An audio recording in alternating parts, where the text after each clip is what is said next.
We are live. How's everybody doing this fine Thursday morning? I am having a great day already. I hope you are also. My name is Alan Roberts. Many people call me that angry bald man. There are people out there that call me, I hate that motherfucker. I hope he dies. I bet you that's their actual name for me.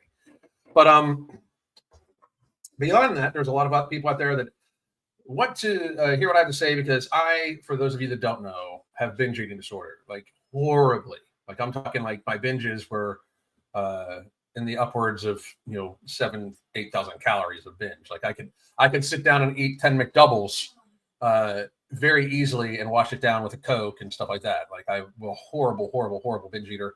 I've lost 100 pounds and kept it off, a little over 100 pounds and kept it off for years. And my wife and I run a coaching business where we help people deal with their binge eating disorder, food addiction, sugar addiction, just healthy lifestyles in general. And I just wanted to go over some talking points of how, as of today, I am 4 years and 3 months. This is my 4-year, 3-month anniversary since my last binge. And it's all like, I want to put out here like the important stuff first. I'm alive today and healthy because of my wife. She's the one that figured all of this out. She's basically the one that figured out the hunger management method. And it's been life-changing for me and many other people. So I thought I would just go over kind of the talking points, like kind of the basic points of the hunger management method, and then just open it up to the audience to see if you guys have any questions about controlling your hunger or anything like that. Anything I can help you with for free. We do provide coaching. It is extremely affordable. Here it is. But also I would like for you to go to the links that I just shared in the comment section, or if you're just watching this on repeat, it's in the description box below.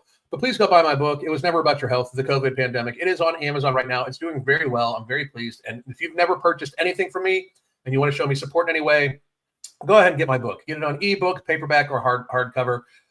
It is 300 pages plus with almost 200 scientific and academic sources on why it was never about your health. And I would be open to debate any doctor or PhD about it. So please go enjoy that. And then if you don't want to get the book, or you've already gotten the book and you need some help with your lifestyle, we have month-to-month coaching, which is right here. I believe that's $69.99 right now for month-to-month. That's insanely low. 3 months is $199.99, and then 6 months is $299.99. It is daily communication in our app, weekly video conferences where I actually, either myself or Crystal, talk to the person live. It is the full use of the app, live pre-recorded classes, and you have your own private chat with Crystal and I where we conduct your coaching, and we just transmorph your life bit by bit to a healthier version using some of the tools and techniques we're going to talk about. Honey Bison, hey, everybody go subscribe to her channel. I like your channel. I watch it. So just so you know, I don't comment every time, but I watch your channel. I think you have good content. That, and you're a former fatty like me, lost a bunch of weight. Congratulations, by the way. Fucking great job. And you ask, Alan, do you think you'll sell your book as an audiobook? Here's how audiobooks work, right? For Amazon to accept your audiobook in Audible, it has to be read verbatim, right? And I'm just letting you know, I can't do that. You guys hear me read the articles that I write for X, and articles I write for Clean Form, and articles I write for Wrong Speak Publications, and articles that I write for Ambrosia and stuff like that, right? Like I write a lot, including books and everything like that. I write a lot, but I cannot recite it word by word. Now I am working on finding an AI that will duplicate my vocal inflection and basically my speech, and I'm gonna see if I can have it done that way, because there's no way. I mean, there's just absolutely no way that I would ever be able to read it verbatim that would appease Amazon ever. So, but thank you for the question. But I am thinking about it. We're looking for it tremendously. We're also, by the way, remastering fuck your math and willpower. Fuck your feelings, solve your weight problems through math and willpower. And I'm also remastering Beyond Willpower, the hunger management method. And those are both also going to be sold on Amazon in ebook, probably not hardcover, but ebook, paperback, and it will also be for Amazon Unlimited, where people just be able, if you have Amazon Unlimited, you'll just be able to read it. And then we have another, the new book, the Mastering Satiety book, The Ultimate Guide to Hunger Management. That will likely be out at the beginning of next month, in probably about 3 weeks, I'm thinking. And then there'll be a book after that, and then a book after that. I'm thinking about doing one on sugar addiction, and I'm thinking about doing one on just straight binge eating. I'm just going to keep writing and trying to get information out there, because for some reason we're just staying fat as fuck. But thank you very much. I will be trying to get it that way. Jane, Alan, this is a great achievement. You should be very proud of your accomplishment. Thank you. I am, but at the same time, I'll ever, like, this is an important factor. Like, every time I get like too proud of, like, I haven't binged in such and such, when I get too proud about that, I end up binging. So I always keep it in mind every day. Like, I treat my binging disorder like it's alcoholism. I take the steps every day. Like this morning, hydrated up. I'm already like 4 of these in. I've already a couple coffees in. I have a couple soda waters in. I have a live schedule today from right now with you folks, and then I'm doing this half an hour, 2 more half an hours, and then I immediately go to JewCast, which you can find on YouTube, but you can follow me at the MFing COO on Twitter, or at Mark Lobliner on Twitter, and we are going to be live with comedian Owen Benjamin this week, and then I have client consultations the rest of the day, and then watch Guy to General Hospital tonight. So anyway, but thank you very much, and Honey Bison, you are very welcome. Us ex-fatties got to support each other. Hey, Alan, I was diagnosed with binge eating disorder a couple months ago. Thank you for sharing your success story. It gives me hope. Good. Just keep fighting. It's a fucking horrible ass thing. It really is. I know what I need to do, but I need to control my binging and emotional eating. Watching you for the last 2 weeks has been helping. That's great, Kathy, but I do suggest if you still have trouble with it, you should get some coaching. We work with people like you all the time. But thank you very, very, very much. I'm glad to hear that the content is helping you. 4 years never feeling overstuffed and lethargic must feel like a superpower. Congrats. It feels very, very, very good. Plus, I feel extremely healthy. Extremely, extremely healthy. I'm feeling very, very good. So, yeah, it's awesome. Let me know if and when you're on the book for Amazon. They will be. I will be letting everybody know, but they will be. Trust me on that. And Honey Bites one more time. That would be awesome. I'm going to get your book regardless, but I prefer audio books. So I was just curious. Well, thank you very much. I appreciate it. So, hey, I wanted to get to just a few of the aspects of why I've been able to accomplish this, and hopefully it will help many of you. Santa Cruz just bought my book. Thank you very much, motherfucker. I appreciate it. But this is, there it is. Okay. So this is a breakdown of the hunger management method, right? The hunger management method, as outlined in the hunger management method by Crystal and Alan Roberts, focuses on minimizing hunger to support sustainable weight loss and healthier lifestyle habits. Below is a bullet point list of summarizing how those methods work, right? Hydration, and this is the most important one. Hydration, if you ask me, is the absolute most important. Hang on one second. And Bookworm, yes, it's available on Kindle. It's Amazon Kindle, paperback, and hardcover. But yes, and it's in this link here. Boom. The link right at the very beginning. So please go get it. I appreciate the support very, very much. But hydration should be the number one thing you prioritize.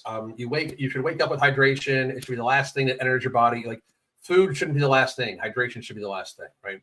Now, it's a little more nuanced because we basically figured out a method to make so it's like just beneficial, but prioritize adequate fluid intake, aiming for a minimum of a half ounce to an ounce of water per pound of body weight daily, adjusted for individual factors like activity level and climate. So, for instance, when I talk about that, if you are at what would be close to a lean state, taking in an ounce of fluid per pound of your body mass, especially if you're active, is the minimum you should likely do. However, if you're 100 pounds overweight, you should probably look at it as how much weight you have to lose and do an ounce per pound of body mass from your ideal highest weight. Okay. If you weigh 400 pounds and you try to get 400 ounces of fluid in a day, it's going to be a fucking beast. It just is. Now, I also want you to consume 75% of that daily fluid intake before midday to enhance satiety, reduce hunger, and avoid sleep disruption from nighttime bathroom trips. And start your day off every day with 20 to 30 ounces of water to address morning thirst, often mistaken as hunger. And people don't grasp that. Like, people wake up and they're like, oh, I'm so hungry when I wake up. And you're not. You're actually pretty thirsty when you wake up, to tell you the truth. Your body is not hungry because it has just spent 8 to 10 hours literally breaking down, masticating, digesting, and parceling out all the nutrition that you ate from the day before. So don't get me wrong. If you eat poor nutritionally, you're going to be hungry all the time. Like, if you don't get adequate micronutrients and macronutrients in your system, you are going to be hungry all the time because your body's going to be wanting shit. That's why, like, you, even with cravings, you can look at it where, like, if a person is craving chocolate a lot, normally that's because they're magnesium deficient. There's lots of little things like that. However, when you wake up first thing in the morning, I gotta rein the ADHD in, rein it the fuck in, pull it in, guys, pull it in. But when when I start my day, I normally start it with 30 ounces of cold water and then followed by some coffee. And the reason being is you have just spent 8 to 10 hours, like I said, where your body is dispersing everything that it had beforehand, where you have not taken in any hydration. So you have expirated, perspirated, and just through managing of your bodily waste, you've gone through a lot of fluid. So when everybody wakes up, you kind of wake up what would be considered classically dehydrated. And that should be first. So drink 20, 30 ounces of water, wait a good 30 minutes. If you're still hungry, maybe you are actually hungry. I would honestly suggest if you drink 20, 30 ounces of water first thing in the morning, and then you wait 20 or 30 minutes and you are still hungry, you should drink another maybe 15, 20 ounces of water, and then wait another 20 minutes if you can. But you should absolutely start your day off with at least around a liter of fluid. And then you have try to get 75% of your total daily intake. So if you have a 4-liter goal, you try to have 3 liters done by midday, and then you have a liter to go through the rest of your meals and whatever through the evening, even like a cup of tea or something like that. But that way you're not ingesting too much at the very end. That way you're not just ingesting too much at the very end of the day and having to get up and go take a piss all the time. So does anybody have any questions on the hydration portion of this? Follow me on Amazon. Thank you very much. Down 6 pounds so far. Have to start somewhere. You're doing fucking great. Get at it. I'm already at a half gallon of water and it's 10 a.m. where I'm at. That's fucking outstanding. It's getting easier for me when I'm consistent with my water. That's awesome. Great job, guys. Great job. All right. So next is sleep. This is the second prioritization. It's the second one you should be looking for, right? Establish a 30-minute nightly sleep routine to optimize sleep quality, incorporating self-care practices like skincare, dental hygiene. You also want to make sure the room temperature is correct. You want to make sure that your pillows are fluffed, your sheets are clean, those are things. You want it to be as comfortable as humanly possible. Ensuring the sleep environment is conducted to rest, i.e. ideal room temperature, comfortable bedding, minimal noise, and limited screen time 30 minutes before bed, or avoid devices in the bedroom and provoke uninterrupted sleep, as poor sleep is linked to increased hunger and cravings. I personally like have a hard time with that myself because I work online and I have clients all around the world. So it's tough, but I work really, really, really hard at it. Then stress relief. Dedicate 30 minutes a day daily to stress relief activities using at least 4 techniques, 2 physical and 2 non-physical. And the reason being is sometimes there's going to be time where you need to feel that you relieve stress and you're not going to be able to just go running or go for a walk or go do push-ups or something like that. So you need something that you can do when you're not ambulatory, like say you get sick or say you get injured. You want to have some sort of stress relief technique that you can have that doesn't necessarily rely on you having to be able to be physically active. Excuse me. Examples are walking, yoga, meditation, journaling, and reading. Reading physical books. Read physical books when you can. Avoiding reliance on electronic-based stress relief like TV. You want to avoid that. Now, don't get me wrong. I tell a lot of my clients a lot of times when you are feeling down or blue, you should watch something funny. Right? That's not stress relief. That's you trying to adjust your mood. The 30 minutes I'm talking about right now is a 30-minute daily, never miss, habitual time dedicated towards stress relief, towards getting the stress of the day off of you. Okay? There's a difference. Here we go. Now we have meal and nutrient timing. Meal and nutrient timing. Time meals to maximize satiety, such as delaying the first meal until noon or later to prioritize protein and healthy fats earlier in the day. Consuming savory, low-carb breakfast, like as an example, eggs, if eaten early, and reserve starchy vegetables or sweets for the evening meals to minimize hunger spikes.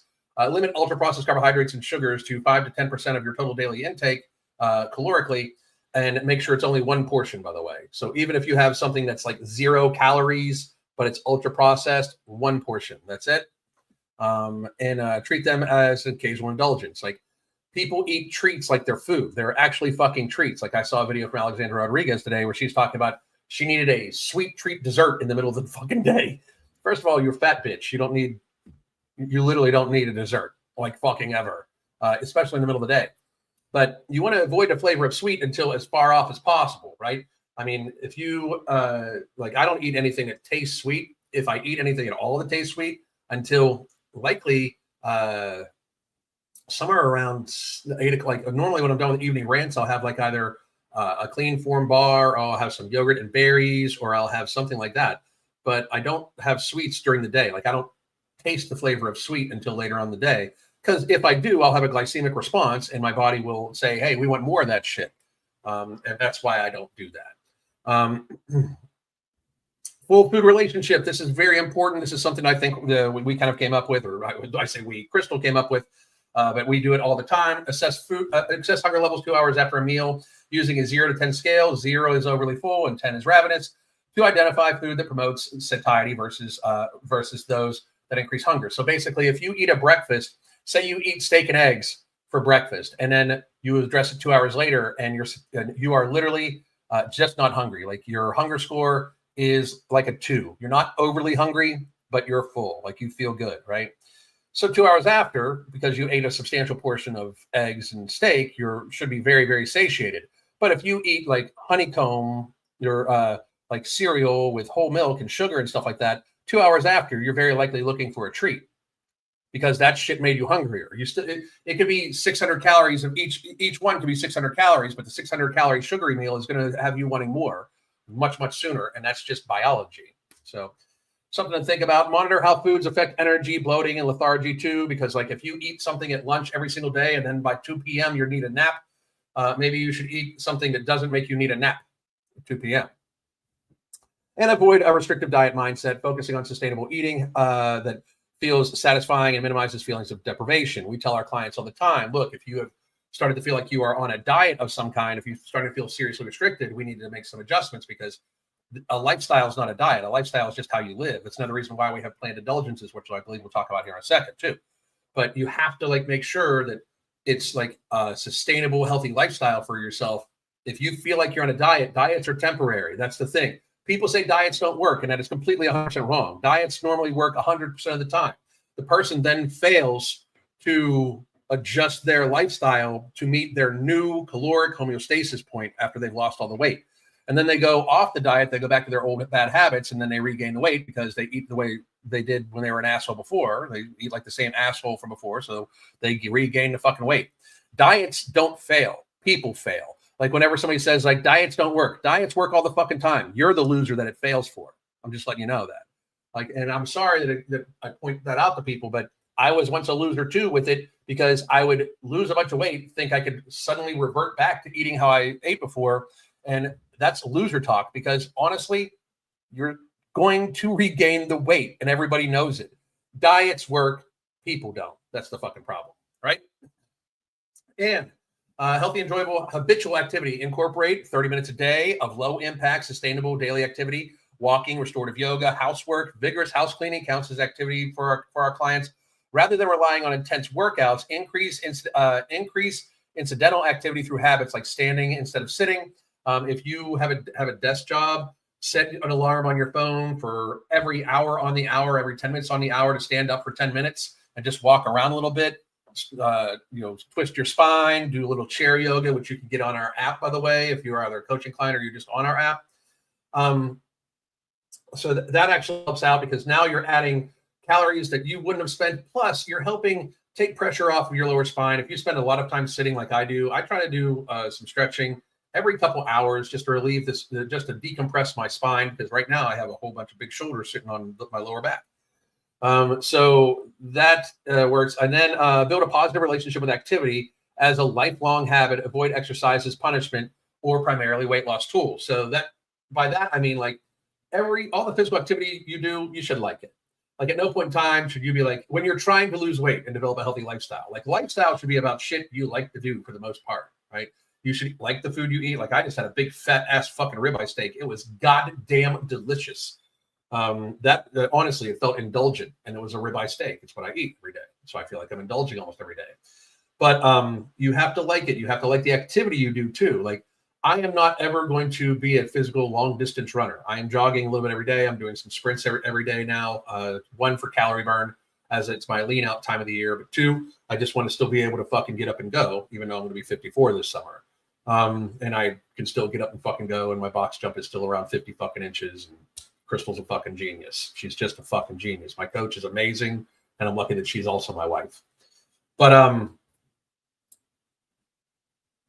and then, it should just be what you like. So if you like walking, great. Now, don't get me wrong. You're going to want to do some resistance training in there. And if you like resistance training, that's great. But you're going to have to find a way to like a certain type of activity that's going to keep enough muscle mass on you, or at least stave off sarcopenia, which is actually the loss of muscle mass, which is actually very, very dangerous. And then holistic approaches to hunger, addressing both psychological, physiological, hormonal, glucose-related, and emotional stress-driven hunger through the combined strategies above. Use tools like fasting, skipping breakfast. That's all it is. There's no intermittent fasting. It's just the skipping of breakfast. Technically, everybody intermittent fasts unless you wake up in the middle of the night to eat. You know, I mean, I hate to point out the logic of that, but you know, all these like, I am the foremost leading expert on intermittent fasting. Like, bitch, there's no experts on skipping breakfast. Shut the fuck up. So stupid. And use tools like skipping breakfast to reduce eating windows, but tailor timing to individual needs and preferences. And consider supplements like No Morbidity and Alchemy, a non-stimulant product designed to enhance satiety and reduce stress-related hunger. There's 4 patented ingredients, clinically tested human doses. There's 5 patented ingredients in Alchemy, which will help you avoid sugar cravings. I take both of these daily. I don't have physical hunger, nor do I crave sweets at all anymore. And anybody that's been a binge eater knows about binge eater or food addict knows about food noise. I don't have food noise when I'm on them. I just don't. I don't think about food. Like Crystal's normally the one asking me like, hey, what are we going to eat? And that's for me. Once again, I'll rewind this to where I was eating 10 McDoubles at a sitting. That's a huge difference. Now, behavior and psychological strategies treat binge eating and overeating analytically. So basically, what I talk about this like an addiction, but identifying the triggers: underhydration, stress, restriction, and adjust habits without guilt. Avoiding feeling the restriction by allowing occasional pleasurable foods, fruits as desserts in moderation. Time to minimize hunger triggers. Build long-term habits by making adjustments, gradual, enjoyable, and sustainable, ensuring lifestyle changes are maintainable. And when I talk about that, we normally talk about having a planned indulgence, which, for instance, this is for the United States, and for anybody celebrating, this is Easter, right? Easter weekend coming up. So for Easter weekend, my strong suggestion for you is you wake up on Easter Sunday, you eat steak and eggs or whatever you can eat, all protein, healthy fat, focus very much on your hydration throughout the course of the day, and then enjoy whatever Easter meal, including the dessert that they have. Just make sure you also then have your food for the next day planned out. That way it is a planned indulgence. You're not going off your diet because you're not on a diet. It's just your life. And sometimes in life we have holidays and shit. So that's the hunger management method that Crystal pretty much figured out, and we wrote down in a book. We are, like I said, we are remastering that. It's going to go up on Amazon. We're also remastering "Fuck Being Fat," so your weight problems went through all math willpower. And we're in the midst of writing another book together called "Mastering Satiety: The Ultimate Guide to Hunger Management." So they will all be on Amazon before too long. I appreciate it. My one book on Amazon already is doing very, very well. It is called. It was never about your health, the COVID pandemic. Please go get a copy. I would appreciate it. And now I'll do some Q&A for about 5 minutes until we move on to the next one. So let's see. I can't seem to really succeed without a meal prep service, but it's working. Meal prep is good and everything like that. But again, we can help you with that in our coaching. The lifestyle change and doing the diet are not mutually exclusive. Diet is part and parcel for a lifestyle. Some people like me enjoy strict diets. Others don't. Do what works for you. I would agree with that, but if you enjoy it, it's not really strict. You're not feeling restricted if you like it. you know? Large difference. To be able to exercise is a privilege. Not even close. We're human beings. We evolved running and then throwing and jumping and shit like that.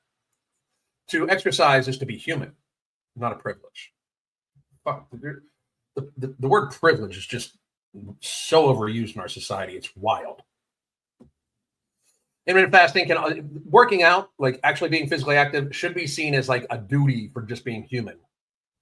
Just put it out there. Intermittent fasting can also mean skipping dinner. I find it much easier. Yeah, I mean, it doesn't matter. It doesn't. Intermittent fasting is just like a term they use. Eating window is what is the important thing. Anyway, I agree. This week I have pushed my first meal back to 12 p.m. to 1 p.m. and have been doing great with my evening munching with my evening munching cravings that I have at night. That's awesome, right? Like, great fucking job. This is where you can get the books and the coaching. Go get that. My brother and I do a bunny hop 10K, so we have to devour Easter. So we have devour Easter dinner. I got you. What is the primary appetite blunting ingredient in Nomo, and how does it work? Slimuluna blunts the biological mechanism that creates ghrelin in your stomach, and it also has been shown to have a dramatic effect on insulin sensitivity too. But basically, it blunts you from getting hungry. Your body doesn't create as much ghrelin. It's something about 50% less. So you get less hungry, and then you get full much easier too. It works as a succulent plant. It's been used for eons, hundreds of years to suppress appetite, hundreds of years. And it's a patented ingredient, so clinically tested, human studies, that sort of thing. So, but that's its mechanism.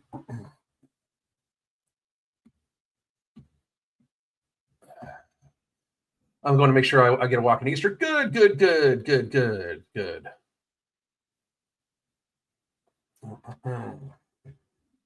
me a second here. I'm gonna have to run here, guys. I've got another thing coming up. Let's see. I'm going paddleboarding as Easter as an Easter bunny activity sort on Sunday. That's awesome, Millie. Great fucking job. All right, folks, I need to run to my next video. Please join me for that. I will see you in a couple minutes. Goddamn. The Holy Trinity Bundle isn't just about weight loss. It's about empowering you to find your healthiest, happiest self. Let's talk about what's in the bundle and how it caters specifically to our needs. First, we got Ember, which is not just any fat burner. It's also going to boost your mood, your energy levels, while also suppressing your appetite. And if you're worried about it being too strong, you can split the tablet in half to tailor its impact. Next, we have Alchemy NCT, which turns the carbs that you eat into energy and not fat. Yes, energy, not fat. This is our way of making sure that the meals that you eat contribute positively to your weight loss journey. And girls, we all know that we want that. And finally, no morbidity. This one's my favorite because it works while you sleep. It burns fat and controls those nighttime cravings without any stimulants, so you wake up feeling refreshed. Try it out and feel the genuine difference. Here's to new beginnings and real results.